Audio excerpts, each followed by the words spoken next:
Wavelengths by Jerry Hughes. Episode 6. It's a frosty morning, in more ways than one, as Helen Kennedy leaves for work. You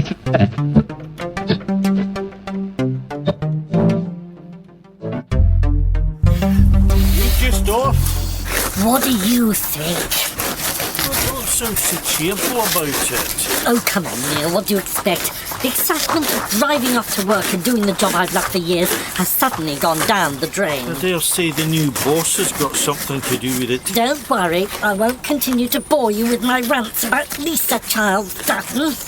Helen, darling, I do understand. But I'm afraid that's life. She doesn't like your competition. She wants to make changes, and unfortunately, you happen to be the one she's focused on.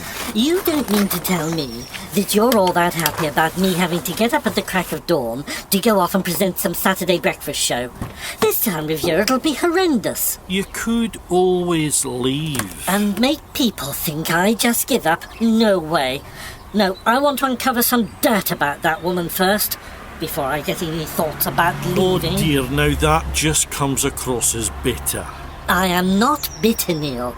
I just feel she's victimising me. You don't know that. She probably has to be seen to be doing things to improve that radio station. I don't think it's anything personal. You don't know her. You've never met her. Well, perhaps I'll get that chance. How do you mean?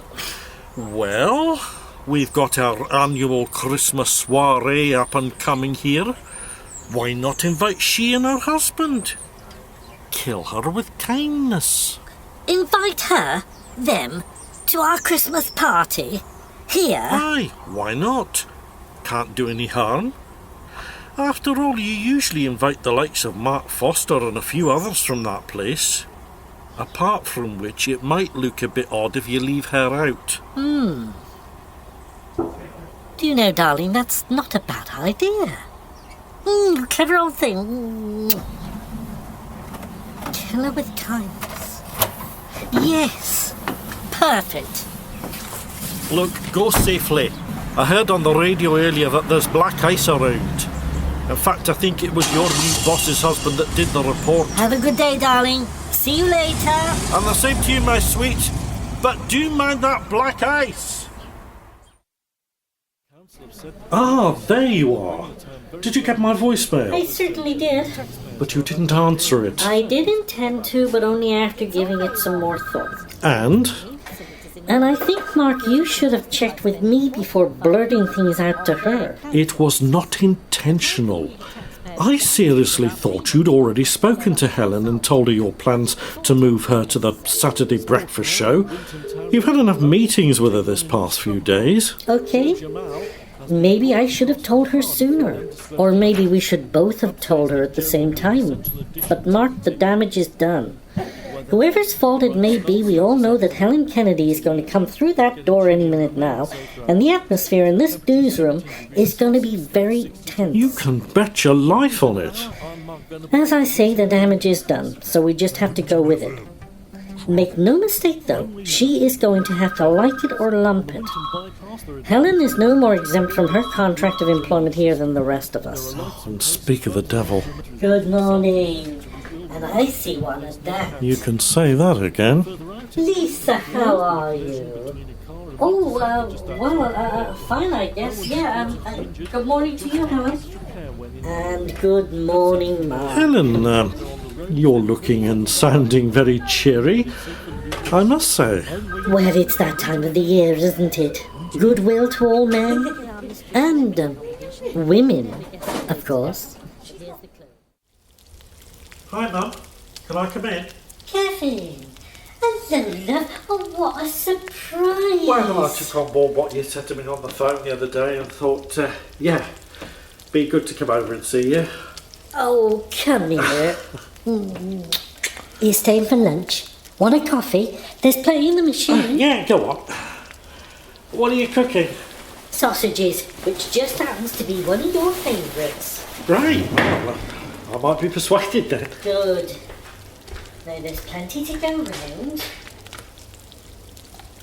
So is Dad around, or has he gone off to one of his development meetings? No, he's having a well-earned day off today. Be back shortly. Oh, he'll be so pleased to see you. Yeah, I'll believe you. He will. There you go. Now help yourself to milk. Thanks.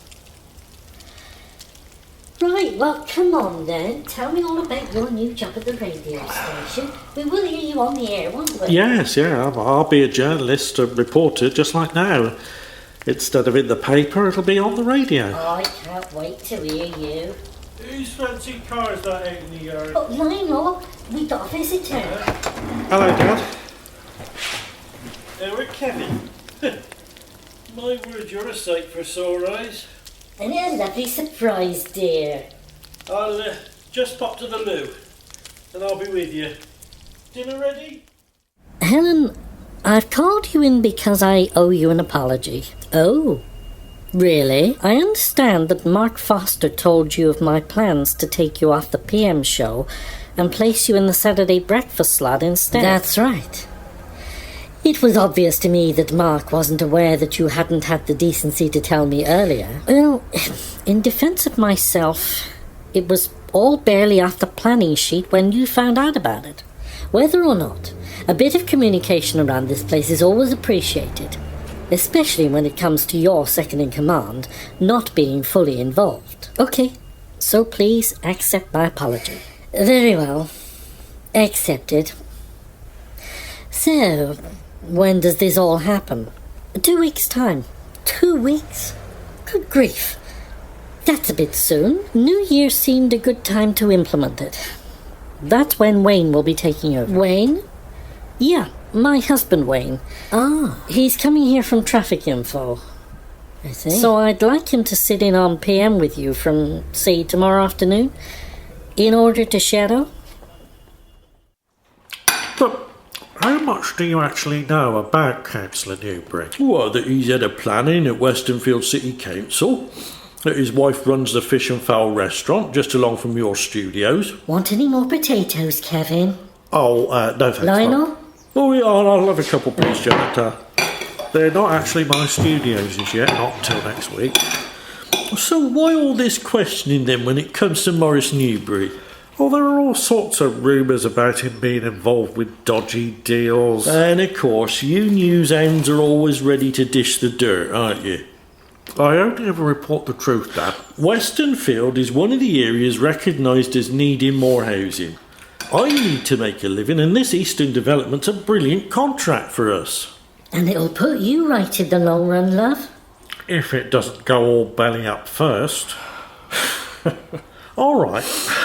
Look, I was in the Woodlands Arms the other night having a drink with Natalie Bennett Wright. Oh, I like her. I've always thought how you two would have made a lovely couple. If things had been different, that is. We're only friends, so don't go getting any funny ideas. Shame. She might make a man of you. Anyhow, we were having a drink to celebrate me getting a job at 185. When who should come into the bar but my soon-to-be ex-boss Anton and the good councillor himself. So what about it? So they were exchanging things. Not just chat and drinks, but what looked like cash and perhaps some other stuff. Why would he and your boss Anton be doing that? Well, Anton's not exactly... He was probably after a council story for the newspaper and met Maurice Newbury to hear the facts. Ah, it's no good, is it, Dad? You're so blinkered by being at the head of the queue for this building contract that you will not be persuaded otherwise. I prefer to give people the benefit of the doubt. Oh, yeah, sure. Oh, now come on, you two. You don't see each other for weeks, sometimes months on end, and when you do, it has to be like this.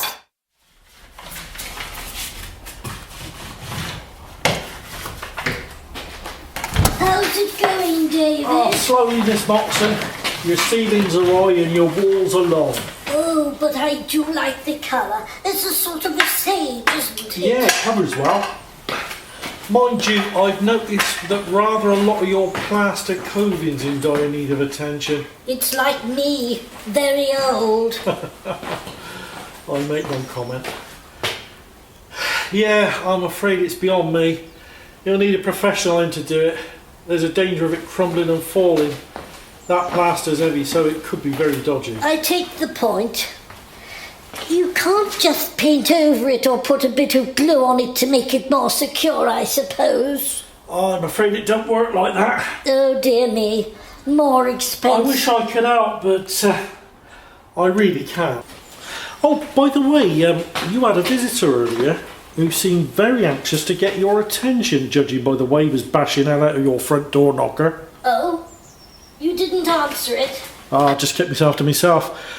But I did see him walking away. Now, I could be wrong, but it looked a bit like Kev's boss, Anton Venables.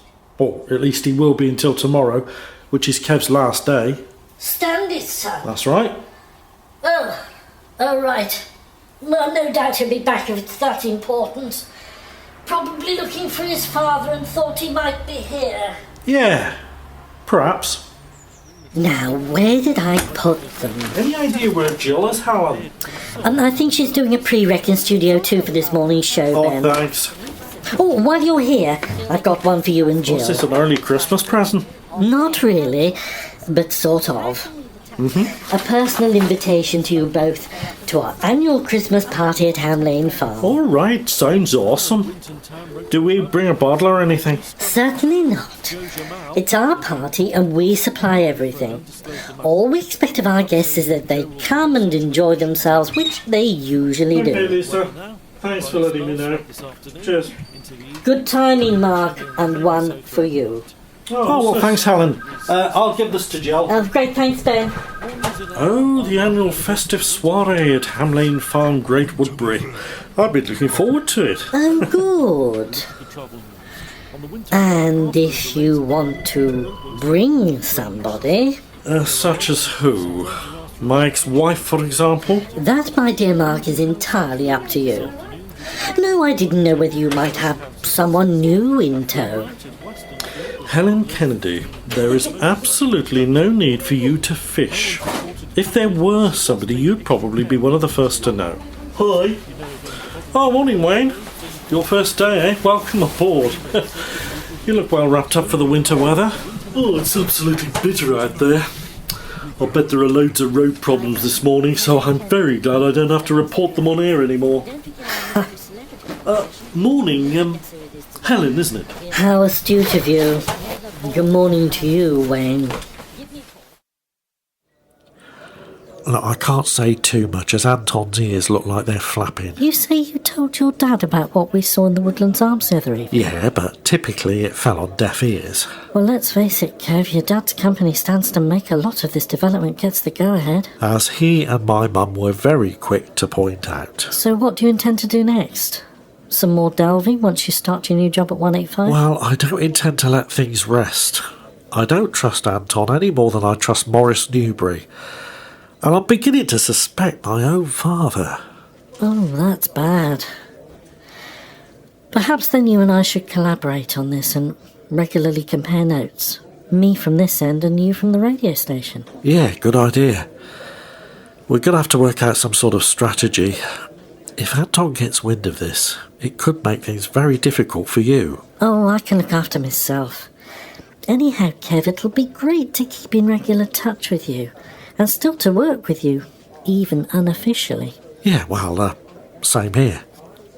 And while I think of it, as tomorrow's your last day, a few of us in the newsroom have put together and we're treating you to a meal and night out. Oh, Natalie, no. Yes, no arguments. As I said, it's all booked.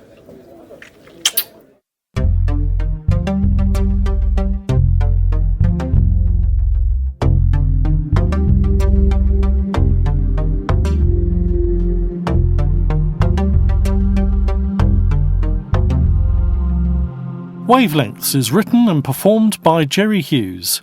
The music is by Gary Dawes.